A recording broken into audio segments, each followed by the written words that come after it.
হোল্ডারের কিছু একটা ব্যাপার আছে, মিস্ত্রিকে যতবারই দেখাই ততবারই বলে না হোল্ডার ঠিক।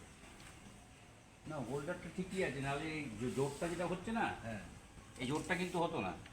হ্যাঁ, জোরটা যখন এই যে তুমি যেটা কিন্তু বললে, এই দেখেছেন এখনই চলছিল না, এখন আমাকে হাত দিতে হলো। না না সেটা ঠিক আছে, কিন্তু তাতে তো হোল্ডারের প্রবলেম নয়, প্রবলেম হচ্ছে কানেকশানের প্রবলেম। কারণ তুমি এবং কানেকশানের প্রবলেম বলি, এই লাইটটা হচ্ছে কি যে ভোল্টেজটা আসছে, পাওয়ারটা পুরোটা আসছে, কিন্তু নিতে পারছে না বলে ওই জন্য এইগুলো জোরে জোরে জ্বলছে। হ্যাঁ ওগুলো আর এটা যদি না দেখায় না ওগুলো কেটে দেবে। হ্যাঁ, আর যদি বেশি করে যায় ওটাকে কাটিয়ে দেবে। ওটা হিট হয়ে যাবে তো। হ্যাঁ হিট হয়ে যাবে, আর কি স্টার্ট করছে তো ফিলামেন্ট কেটে যাবে।